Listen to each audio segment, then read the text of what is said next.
You know, my husband and I would look at each other and say, how did this happen to us? How did it get this bad? You know, what could we have done differently? Was it something that we did?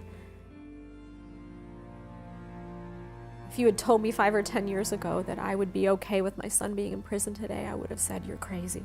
You know, not my family. This couldn't happen to us. But it did. And I was okay with it because I know that he is better off today, by far, than he was when they arrested him. He was 6 foot tall and weighed 139 pounds as a result of his methamphetamine use.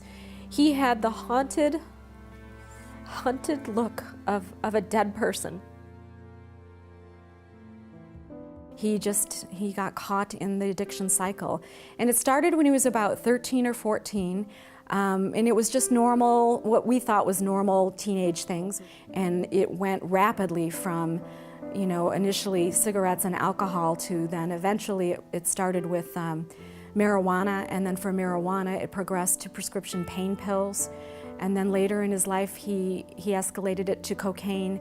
And then almost unfathomably to us, he ended up using heroin and methamphetamine, which was just a nightmare. You know, I would have gone through fire myself to save him. So when I got the phone call that night that he'd been in a head-on crash, my first question was anyone killed? Was anyone hurt? And they said no. And I said, thank you, God, because that would be something I don't think I could have lived with. He did hit a girl head-on and she was okay. He went through the windshield of his car and his nose was torn off his face. And the police found him there bleeding. And I remember going to the hospital and being so grateful he was alive, and yet so angry with him that he could have let this happen. He started hacking into our computers. He broke into our home. He would steal from us. And sometimes that's like the worst violation, you know, that you think your child that you love and you raise could do that to you.